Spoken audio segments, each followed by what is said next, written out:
Hi, everyone. Hello. Change still live from Twitter and YouTube. Change still letting the dog out. We've not only have we decentralized our ad exchange, we've also decentralized our updates. Good evening, Jack. Good evening. Clear the path. It's pretty cool. This. Hello. It's what we know, guys. It's pretty sweet. All right. Should we get this show on the road? Let's see how many people we've got. Exciting, isn't it? 42 on YouTube and 26 viewers on Twitter. Wow. Nice. Streaming to tens of people worldwide. From multiple locations, on multiple platforms. Yeah. Yeah. Okay, so I think if you want to ask questions, they do appear. We can see which platform they're coming from, so we will answer those that appear in the chat. We've got some. We do need to pump those numbers up, correct? We do have some questions that have been pre-submitted that we will answer, but we wanted to really just give a run through of some updates. I don't know, Charlie or Chandra, if you want to kick this off. We can follow the same as we did on Wednesday. Oh, right. We're going through the, yeah. Oh, I can do it. I don't mind. Shall I talk about Zebu? Yeah, go for it. Sweet. All right. So I hope some of you saw Alchemy at Zebu Live. Zebu Live is London's biggest crypto event, which is a real treat for us because typically we have to fly to a crypto event. I think there was 2,000 or 3,000 people over the 2 days in Woolwich. We had most of the team come through, which was great for the team to get some exposure to the Web3 world IRL. But also we had a number of panels. I had a keynote just to really talk people through what a programmatic advertising exchange is, how a blockchain solves those problems, and really kind of give some exposure to people that aren't necessarily that familiar with programmatic advertising, what we're doing, some of the success we've had, and why it's important that we do it. It was well attended. I think our live streams had the most out of anyone. We beat Rao Powell. I don't know if we beat Stephen Bartlett, but it was his event, so we'll let him off. But yeah, the numbers were good. I hosted a panel with James Trott from Coca-Cola and Rob Bradley, our non-exec director, but also his day job is SVP of ad strategy operations at Warner Brothers Discovery, to really be the marketplace and two sides of the marketplace. So the demand side in Coca-Cola, talk about some of the work we've done with them, and then how a publisher thinks about programmatic advertising. And again, just really doing a bit of storytelling on why funding the internet with ads is very important, why and how brands fund that, and then the role that a marketplace like Alchemy has to play in that, particularly one on the blockchain with the audience that we had. So yeah, all in all, it was a great event. Charlie, Chandra, I don't know if you want anything to add, but yeah, it was brilliant. I just think we should probably also mention Mark's panel, which involves a real long piece on Lord of the Rings, which was quite interesting. There was some great analogies that he managed to fish out and throw in. So yeah, that was good, and he was wearing his pink trousers, which made everyone really happy. Absolutely, it was one of the most interesting panels that I've heard, and it was one of the most entertaining, I must say. No offense, Ben, on that. Some taken. I mean, it managed to find were there four of them, four lawyers who actually had personalities. So that was quite interesting. I think that's all four of them. That's just it. That's just the four. Yeah. It was quite interesting how such a dry topic such as taxation was made so interesting and entertaining. So all credit to Mark on that. Yeah, I think there was a bit of from a UK perspective, there was quite a lot of speculation on what's going to be happening later this month on new regulations around capital gains. So varied views on what might happen. One person started off by saying sell all your cryptos and then reminded themselves that they shouldn't probably say that. So yeah, I was also on a panel about scaling Web3 infrastructure. So it was a very interesting panel.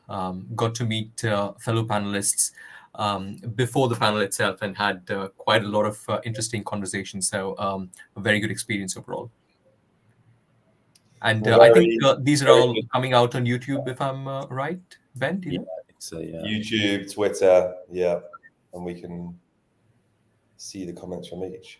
But other drinks brands are available. We just have a particular favorite at Alchemy. You won't find any Pepsi here, unfortunately. Not yet, anyway. Yeah.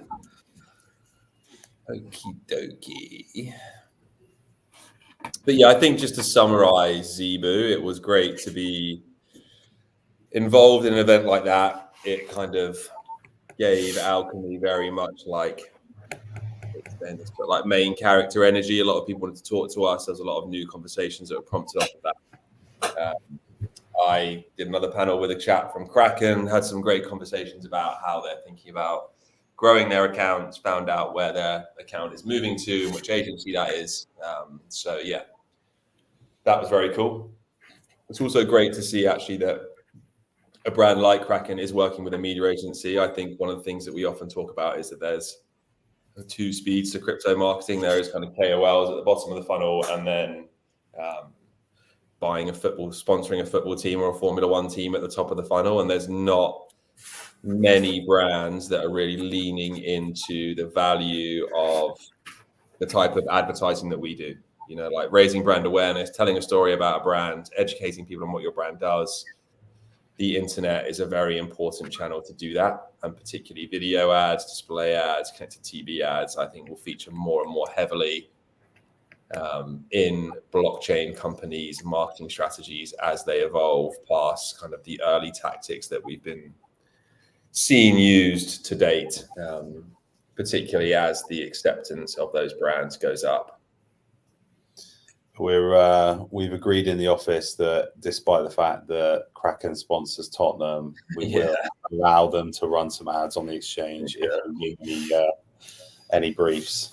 Yeah, we've left our personal allegiances aside in the spirit of pragmatism.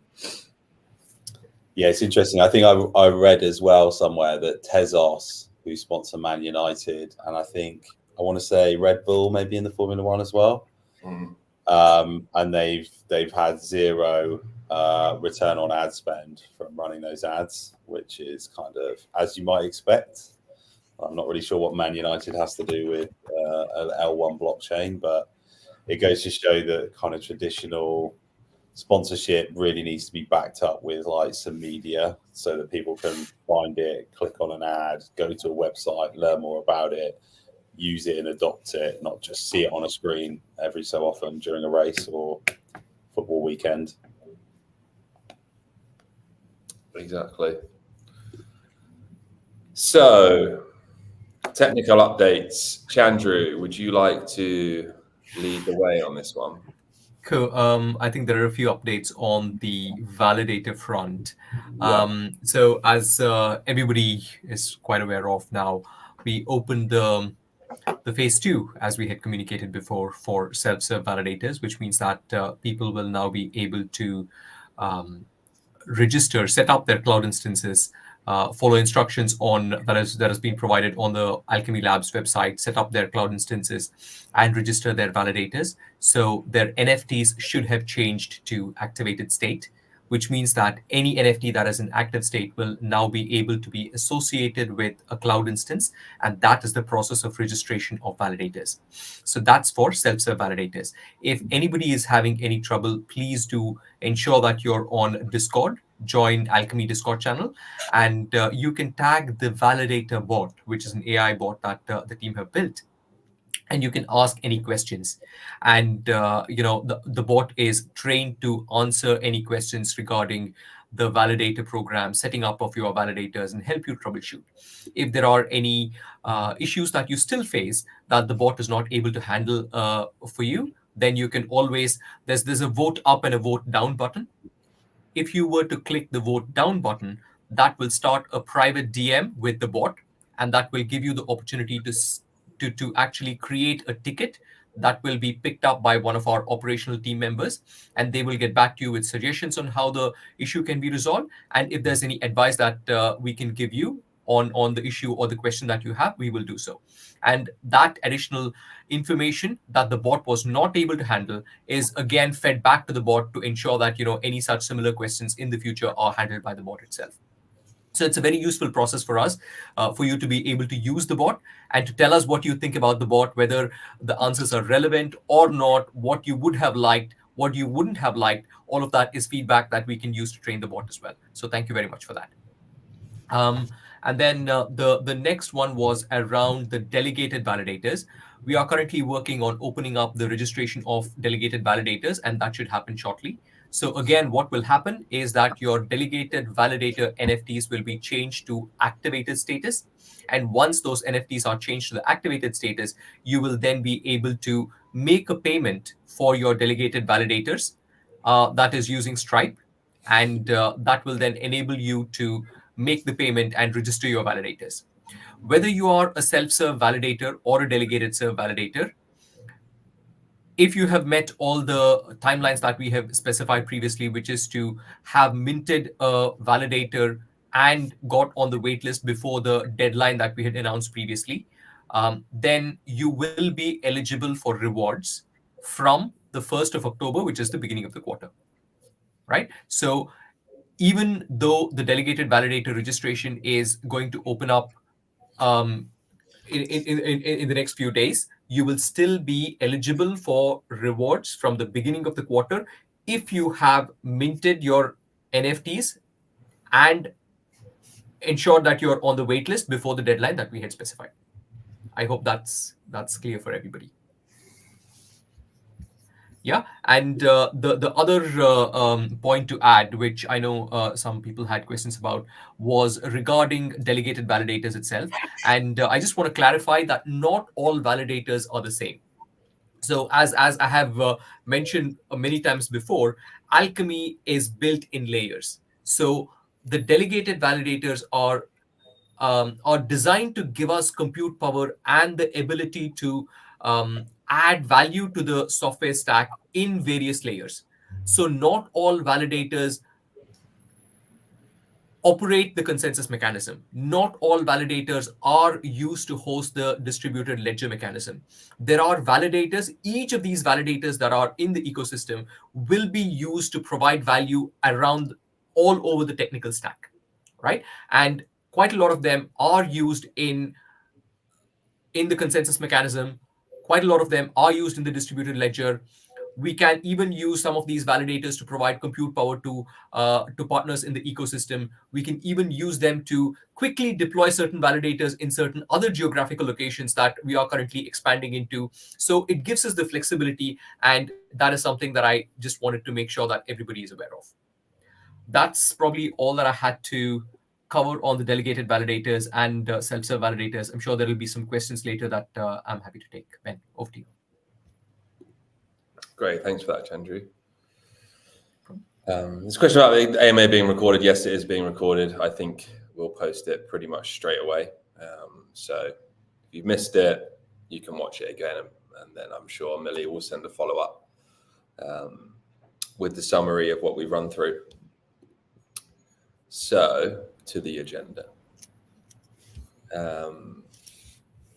Just some of the, okay, so the next part is around kind of sales and business development efforts. Like, as you may have seen,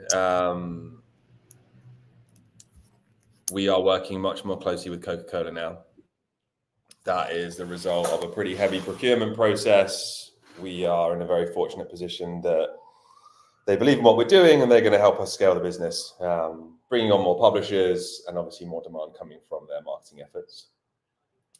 We aren't, now let's rephrase that. Coca-Cola is very important. We're doing everything we can to deliver what they need to ensure they continue to prove the value of buying ads on a blockchain. We still do work with many other brands and media agencies. The team and I were in IPG today. Not today. When was it? Monday. Yeah. Monday.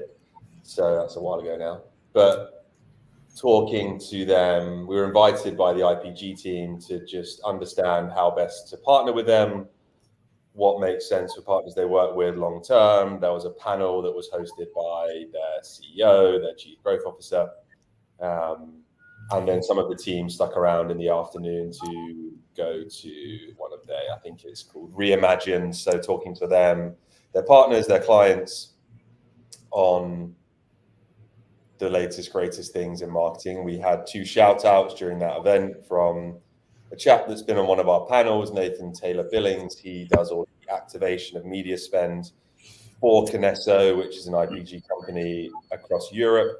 So it was great that we are being recognized by people that have their hands on the buttons at Kinesso. The team also met with the CEO of Kinesso and also the chief operations officer, who said that we had been, and the tools that we offer, products, had been a key component of Kinesso winning new business. So it's great to see that a very large media agency like that sees the value in what we do. We're providing value to clients they're trying to win, so much so they're talking about us as part of the process of winning new deals. So we have some more conversations scheduled with them. I believe we're going to host a round table with their C-suite to just talk them through the value of blockchain, what that means for their supply path optimization strategies, i.e. getting to the source of media sooner and paying less fees in doing so, as well as then having a transparent way of which the Ads Explorer to report on the campaigns they're running. There's also some more integrations in the offing that are literally happening this week with some pretty key partners that will unlock some more demand, as well as kind of Q4 holiday campaigns beginning to ramp up. We had the entire sales team today and yesterday complete a personality test. It came back positive for DGen, so we've got some good eggs. But really helping them work together, become more efficient, and kind of tell the Alchemy story better in market. So we are kind of actively spending time on making sure that our team are as effective as possible in market to generate more fees for the network, to provide more value for the 1,226 validators we now have on the network. Round of applause. So yeah, all in all, things are looking pretty good. We're really excited. We've had 2 new people join the team recently. We've got a seller from a company called Taboola, who's had a lot of inroads into IPG, but then also more importantly, the independent agencies. So the ability there, we haven't focused a huge amount of time on them, but they are valuable if you have good connections there. So we're excited that Lauren is coming on board with that experience. And then we've also got a chap called Roy joining the business. He was very key in creating a very large SSP for 7 years, so knows almost every publisher there is to know, has experience in creating significant and valuable supply for buyers. So we're really excited that he'll be joining the team as well. So yeah, all in all, it's going well.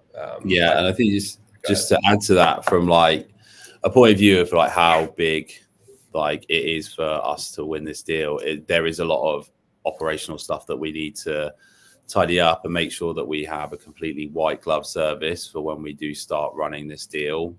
That is also a deal that is not just in the UK, it's outside of that. So we've got someone like Roy on to help us extend the amount of publishers that we've got. So that does mean that we'll be doing some more publisher partnerships in different countries as well, and also expanding the ad operations team to make sure that they're delivering both the campaigns to our best ability, but also making sure there's PCAs afterwards, that everybody knows what happened, why it was so good, all of those things that go into a successful ad campaign rather than just selling it in, because there is quite a lot of other stuff that happens kind of at the back end.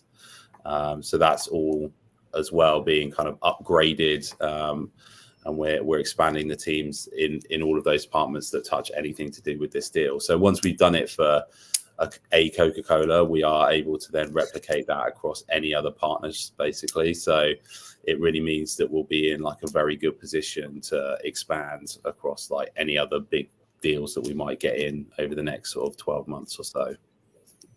Yeah, also to add the number of tools that are being developed in order to make sure that that process is optimized and it's very efficient.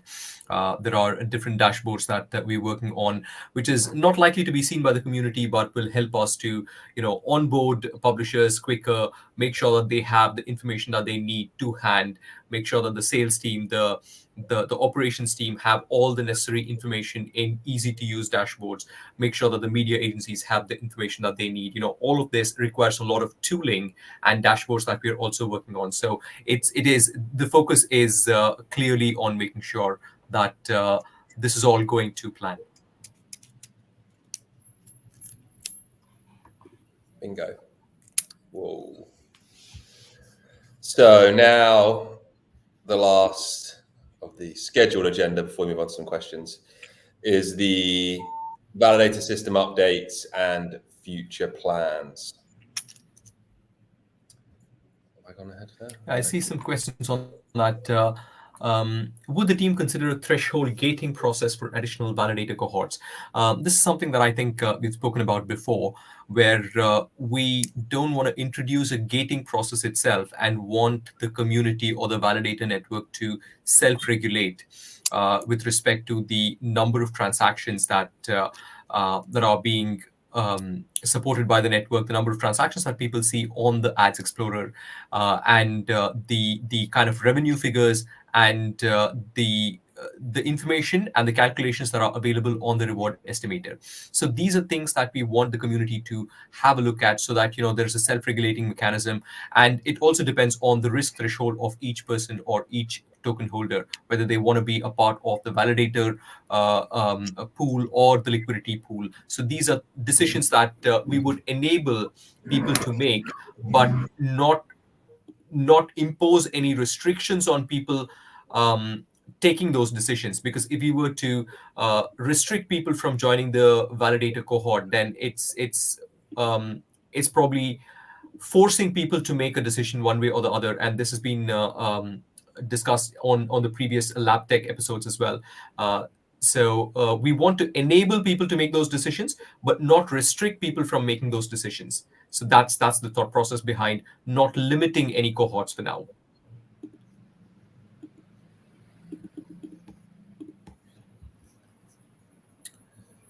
Is there any more? Hold on, let me have a look. There's one more about maintenance, about the current level of VM maintenance. Would that remain the same, or do we expect that to go up?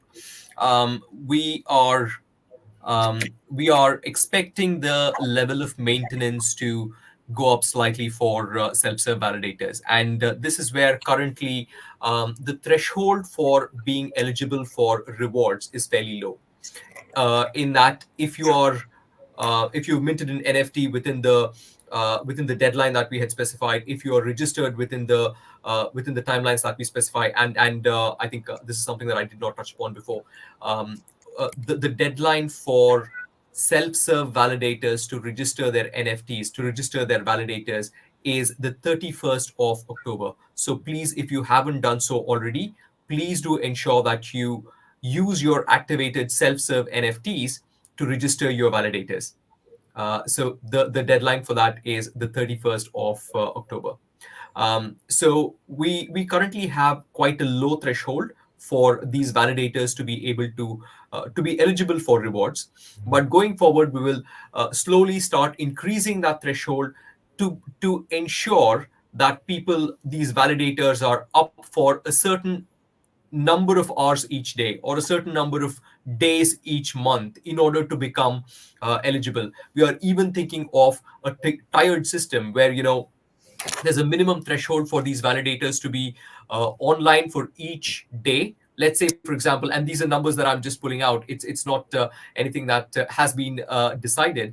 But for example, if we say that a validator needs to be online for at least 6 hours of a day to become eligible for rewards, right? So then we can have a tiered system. Like, for example, is the validator online for at least 12 hours or 15 or whatever that is, So such restrictions will do come into picture so that we can then provide the SLAs that we will have with our partners. And this is because, as I was saying, not all validators are the same. So some validators may be running consensus for validating the ad auctions, while some other validators may be running some other processes which will need to meet certain SLAs. So we will need to make sure that there is a constant uptime that will enable us to meet the SLAs that we will have with our partners and our clients. So in that regard, we will start upping those requirements about the uptime. But this will be discussed with the community. This will be communicated well in advance, and we will seek your feedback on that as well. I hope that answers the question. It does indeed. Go ahead, sure. Sorry. Well, I was just going to say, because it's not actually on our little list, but there is also the discussion to be had about the validator rewards as well. So we have made an announcement on the validator rewards for Q3. It's now live on the Labs platform. So if you go into the calculator, it will have the updated revenue from Q3, which is 183,000 and some change. However, this was generated in Q3 under the old validators and LP. So we will be making a proposal in the next few weeks around potentially having an AOP2, which will change the reward system to basically bring it closer to the quarter in which those fees are generated. So the plan there would be that Q4 is happening now. We are generating rewards. Obviously, we haven't quite onboarded everyone yet, but by the end of the quarter, when things really start to ramp up, everybody will be onboarded. So that's when we'll be hopefully generating a lot more transactions due to it being Q4 and having all those extra validators. And so we wanted to bring the reward time down from what it is now, which is currently a quarter. So Q4 rewards wouldn't be paid out until the end of Q1 under the current system. So we want to reduce that to maybe a month after the current quarter is run. So that means that the people who are getting onboarded for the new validators, which is over 1,200, that they will be receiving rewards a month after the quarter finishes for all of the rewards that are generated for this quarter. We are currently in the process of writing the proposal for that. So we want you guys to talk about it in all of the channels. We'll obviously collate all the feedback and weave some of that in if we see some trends that are happening that people want to have included. But we will be releasing that in a couple of weeks' time. There'll then be some time for everyone to read over it before the vote happens. The vote will then happen. I think I can't remember the exact dates. Is anyone near the board? I can't remember what it is, but it's. I think what it's. date was that, Joe? So the date for the proposal to be released is 2 weeks' time. I think that's 31st of October that we were thinking of. So we are intending to put out a document with details of the proposal by the 31st of October. And then we will, obviously, we want people to talk about this because we wanted to initiate that conversation now. And just to add to what Choli was saying, this is going to ensure that any validator who contributed their processing bandwidth in validating transactions for a particular quarter are eligible for rewards that were generated in that particular quarter, because currently it is 1 quarter off, and that is due to the way the industry functions, where we can talk about this in probably another lab tech episode, Joe. But the inefficiencies of how the financing system, the invoicing system works in ad tech. But just to plug that hole, what we're proposing is that if a certain number of validators provide transactional bandwidth to validate transactions in a quarter, and that quarter generates a certain amount of revenue, a certain amount of transactional fees, that fees will be used only to reward those validators who operated within that quarter. So that would make sure that it's a level playing field. Whatever I, as a validator, contributed towards, I get a portion of the revenue that was generated within that quarter. So what this will also entail is that we will be working towards providing more real-time data. It's more real-time data about the number of ad impressions that have gone through the exchange, the amount of revenue that's been generated, the fees that these ad impressions generated, and so on. So people will be able to see on a more frequent basis the amount of value that their validator is adding to the network. So if there are, let's say, 1,200 odd validators, then how many ad impressions has that actually generated? What is the dollar value of the fee revenue on a more frequent basis? And whether that is in line with what I, as a validator, would expect. Is that within my threshold or not? So those are things that we are currently scoping out. And so that, we will be able to better plan for the proposal and to identify what technical work is involved in delivering that proposal as well. Sorry, Joe, I think I went on a tangent. You were intending to talk about No, that is that's all good. I mean, I think here again, there's a question that we collated that is about APIs, and this is like the sort of step towards getting the APIs done. It's like we need to run them ourselves in the back end, use them, make sure they're all correct, and that we are getting the data that we expect to be getting. So this will basically act as the testing phase for that as well, to be rolled out later on. And there will also be potentially like a change to the airdrop, and we're looking to implement a claim page as well. But those are all kind of things like on the roadmap moving forwards. So yeah, I think it's a good thing for everyone, really. It means that the people who have just joined will get higher rewards than they would have done, because the Q3 rewards will probably be lower than the Q4 ones, but obviously don't know that yet until it happens. But the people who were the validators in Q3, there's actually a question about that. So yeah, the rewards will only go to the old validators and the liquidity providers as well, because there's they have also provided liquidity within that quarter. So all of the people who were in the LP or running validators in Q3 will get those Q3 rewards, and then we will move on to a new system if AOP2 gets passed. So that's going to be coming out in the next couple of weeks. Like I said, we wanted everyone to talk about it a bit as well, so we can see if there's any ideas that come up from that that we haven't maybe thought of, or that people want included. So please do take that conversation to the Twitter and Discord, and we'll have those collated by the team and hopefully weave them in when relevant. Nice. Should we rattle through some of these questions? Is there more on the other one?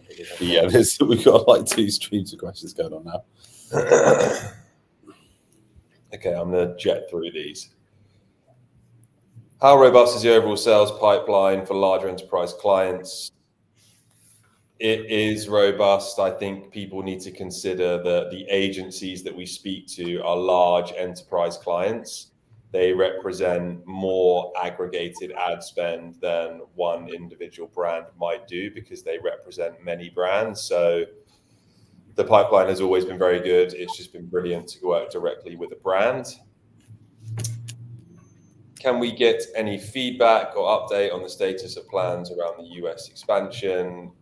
It's something that we want to be careful with. We've always planned to move there. I think it's something that if you do it wrong is very expensive. So as soon as there are any updates on the projected timeline, we will share those with you. Yeah, Mark's also doing a lot of like legal stuff on that as well, right?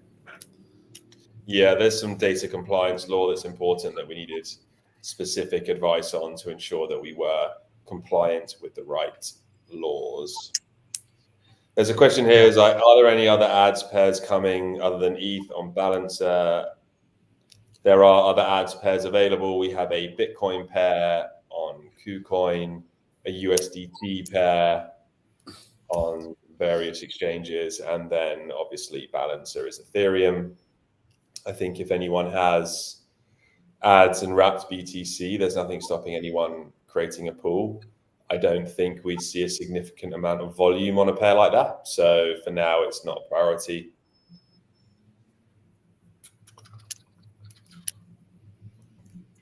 So there's some questions around targeted advertising. I think from day zero, and this is the questions around behavioral targeting and can we do that based on interests?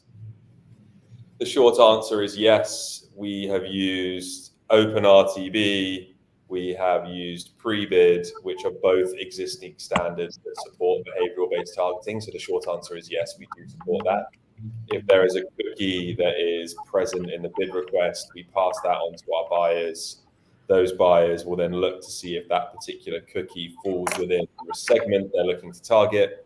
If it does, there's typically a coefficient applied to a bid where they'll bid more because it's someone that's interested in their ads. Ads is in adverts, not tokens. So yes, we do support that. That's been key in meeting the market where it is, but we also support other types of targeting. So contextual targeting, so serving ads on content that is relevant to a particular brand.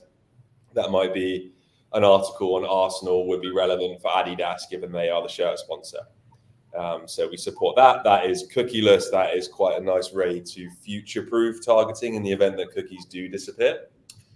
There is also wallet ID targeting, which I've spoken about many times on the Lab Talks podcast. But if a wallet is connected to a website, we're able to surface that wallet ID, and that wallet ID can then be used to infer some information around the person that is viewing that particular website. That might be specific NFTs in the wallet, token holdings, volume of tokens, value of tokens. All of those are quite valuable data points, which are available publicly on various block explorers. So it's a great way for pseudo-anonymous targeting to take place, which is future-proofed if and when more wallets are used, they become more ubiquitous. More people are connecting their wallets to websites, and that pool of data increases and is used more effectively by advertisers.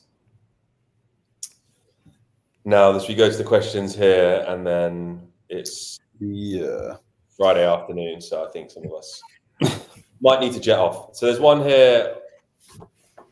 There's been two questions on Coinbase. I think what I would say is any project in crypto would love to be listed on Coinbase.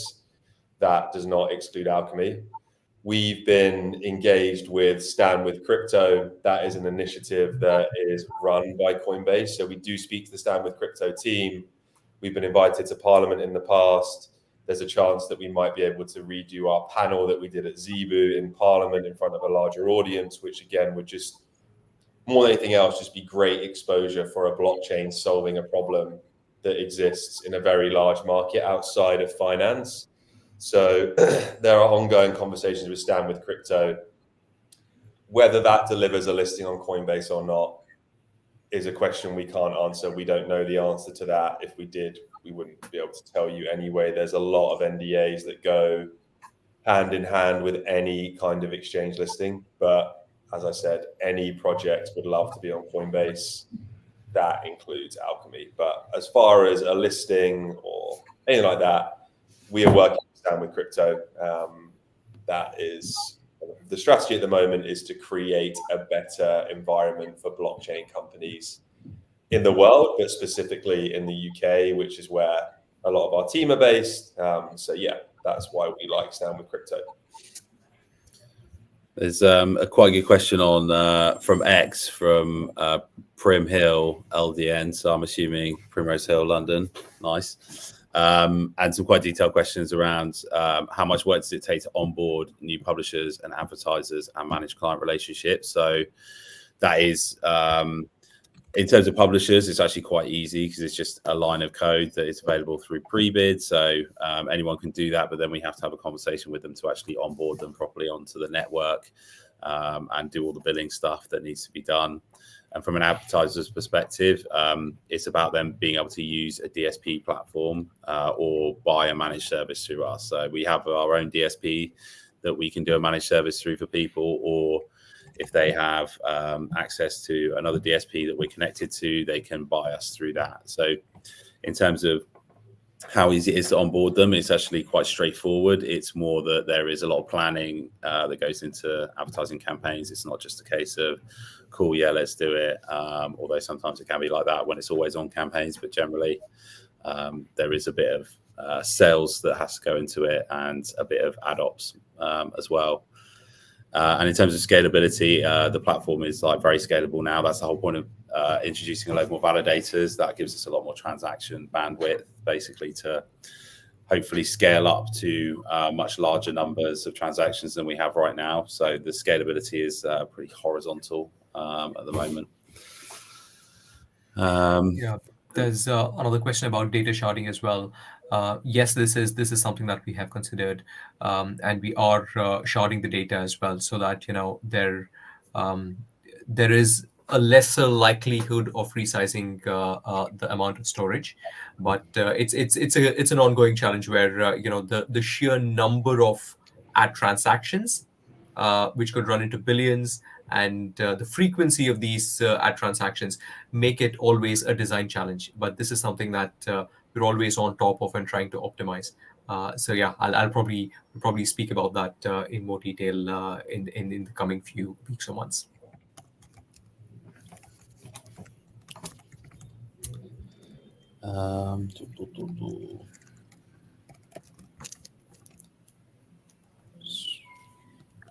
Any more that we want to go for from the chat?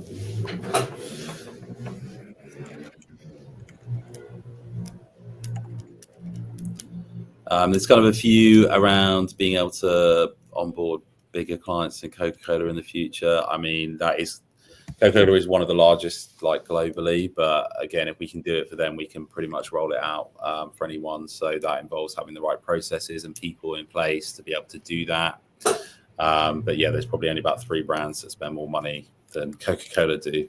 So yeah, if we can do it for Coke, we can pretty much do it for anyone else. And again, as Ben said, a lot of those deals will go through agencies, which will be either doing it for them globally or locally. But there's a few different kind of flavors to the way that big brands operate their media spend. But yeah, we'll be able to do it for anybody after that.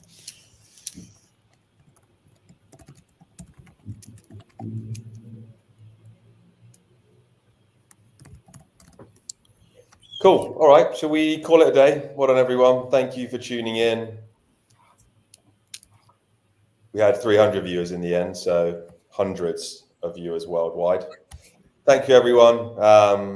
Thank you for your support. Look forward to your comments on AOP2. And until next time, we'll speak to you then. Thanks, everyone. Take care. Thank you very much.